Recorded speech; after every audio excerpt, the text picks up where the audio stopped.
Hey bees, I'm Marie from Humblebee and Me, and today we are diving into some tutorials for the techniques that are used in my book, Make It Up.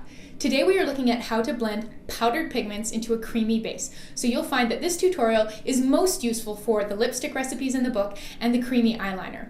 It's also really useful for really anything where you're blending pigments into a creamy base, but the lipstick and the eyeliner are the ones with the highest concentrations of pigments, and so that is where this technique really shines. That's where you really end up needing it. It's a lot easier to blend smaller amounts of pigment into things when you get to the high ratio that we need for eyeliner and lipstick. Having good technique becomes important. So that's what we're going to take a look at today. The way I'm showing you how to do this today is the lo-fi way to blend pigments into a cream base. All you'll need is a small glass bowl, a spatula, and a hot water bath. Smallest amount of dishes possible, generally, for this project. So basically what we're just going to be doing is doing a lot of stirring and smooshing. And it does take a while. It's about 5 to 7 minutes. So if you want to cut down on that stirring and smooshing time and have an even better blend, you can pre-grind your pigments. And in a couple weeks, I'll have another video out that shows you the best way to use a coffee grinder so that you lose the smallest amount of pigment to the inside of your coffee grinder as possible. So that's also an option. If you don't mind sort of the extra step of cleaning out your coffee grinder and popping on a dust mask, it does produce amazing results, and you will never get a blend as perfect as a coffee grinder will manually just smooshing with a spatula, but honestly you'll get very, very close. So if you don't want to be bothered, no need, but if you love a perfectly smooth blend and you just maybe don't really like fussing around the smooshing very much, the coffee grinder method is also a great way to go. But hey, without further ado, let's get started. This is going to be your basic setup for making any kind of cosmetic where you're taking a creamy base, so this here is a lipstick base, and blending in powdered pigments. So here we have a wide, flat-bottomed saute pan, and I have about 2 centimeters or 2/3 of an inch of water in there. And I'm going to be heating this so that it's hot and steaming, but not boiling. So I've got it on a hot plate here. Usually I would do this in my kitchen, but obviously to film it, I have moved into this studio with a hot plate. Because this hot plate is not hugely powerful, I've got it at about medium heat, but for your stovetop and my stovetop, it ended up being more of a low heat, like a 2 or a 3 out of 10. And then we have in here our base and our pigments. And this is just a little glass prep cup. And I highly recommend these over the silicone ones. The nice thing about these glass cups is that they heat up, which means that you have longer to work. The silicone ones never really heat up, so things melt really slowly and then they solidify really quickly, which is just very annoying. Here we have my favorite spatulas, and so these things are amazing. They're very, very, very flexible, and they have a very, very fine tip, which makes them amazing for all things cosmetics. I can't recommend these highly enough, and I'll link to them in the description box below. And then here I have a dish towel folded up with a paper towel on top of it. So the dish towel is mostly to help insulate this little cup from the coolness of your countertop. It's also to help absorb water. The paper towel is to help prevent you destroying your dishcloths with these highly pigmented cosmetics. So once this water gets up to temperature, we're going to be sort of popping this in here to let everything melt. And then we'll be blending the pigments in. And depending on your tolerance for having your hands over top of a hot water bath, you'll probably be bouncing it back and forth until you have a perfectly blended lipstick. The color blend we're working with for this demo is called Blackberry Sorbet.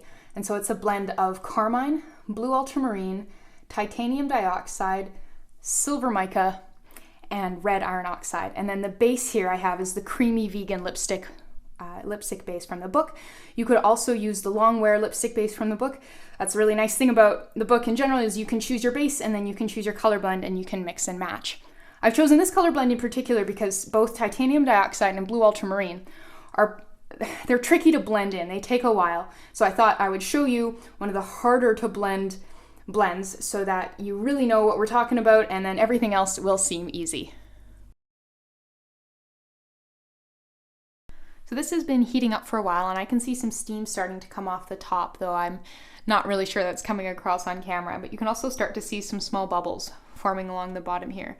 And so the reason I waited to put this in here until I had a reasonable idea of how vigorously this water is going to be heating up is just to make sure that I didn't end up getting this in too much water. You know, if I had this on high and I walked away and this came to a really vigorous boil, we'd start to get a bunch of water in our lipstick, and then that's not good. You pretty much have to throw it away if you get a bunch of water in there because it won't incorporate well and it will mold.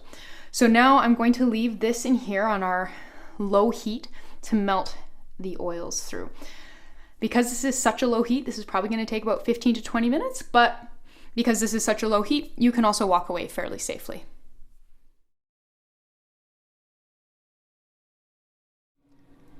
Once you start to see some soft gooey bits around the edges and you can see that the oil is starting to saturate some of your pigments, you can get in there and start squishing around to help speed up the melting process. So you can see I'm doing sort of a squishing and smearing motion. And this is the heart of blending pigments into melted oils. We want to break them up, break them down, and blend them together.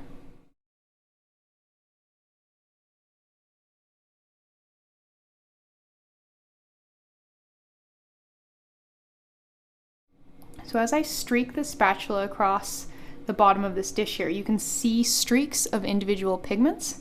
The ones that you'll probably see for the longest are going to be the blue, ultramarine, and the white from the titanium dioxide. Those two tend to be quite stubborn, but I can definitely still see some bits of red through here.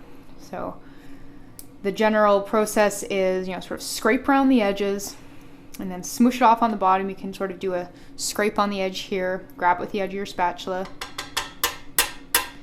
tap it back in, and then smoosh and smear and streak away. You will be doing this for longer than you feel like you should be doing because we want to break up the pigment and incorporate it as thoroughly as possible. So you want to do this until you're not seeing much, if any, streaks of individual colors.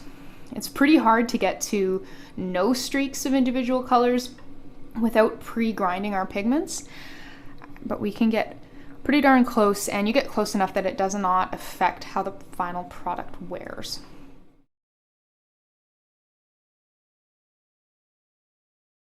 So remember, if the steam coming off of your water bath gets to be too hot for your hand here, you can remove your prep cup and pop it on a dish towel covered with some paper towel to protect it, and stir there, and then pop it back into the water bath to remelt as the lipstick base starts to solidify so that you can't stir it anymore.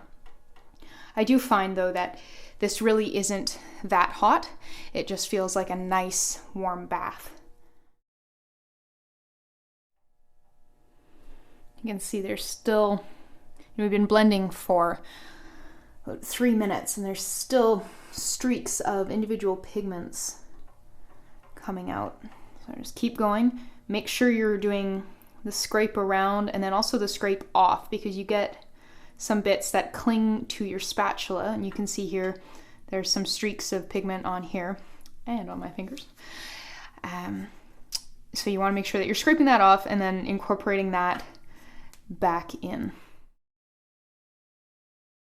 If you find your water bath is running low, you can always add more water to it. Just make sure that the water is close to boiling, because if you add cold water to the water bath, your little dish can shatter and then you'll have to throw away all your lipstick.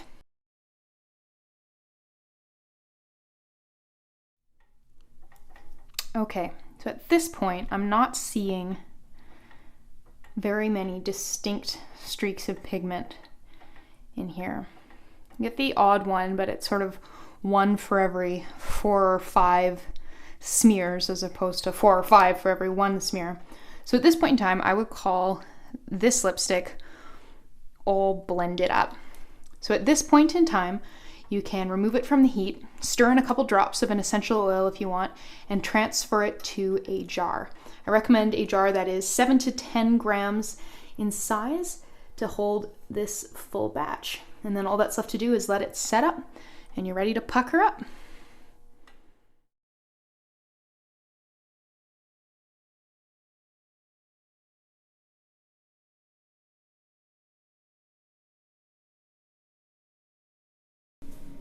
And there you go, you just learned how to blend pigment into a creamy base. So do remember that the lipstick bases and the eyeliner base do take about 24 hours to come to full hardness. You can definitely use them after about 20 minutes of setting up, but you'll probably go to pop your brush in there and think, ooh, wow, that's really soft. And that's totally normal. It just give it a day and it'll really come to that full hardness level that you were probably expecting when you go into a lipstick or an eyeliner with a brush. And yeah, so that's about it. Stay tuned, there'll be more of these book technique tutorials coming out soon. Please subscribe, check out my blog. I have lots more recipes there if you haven't checked it out before. I have like over 850, so yeah, lots more stuff on the blog. And yeah, I will see you next time.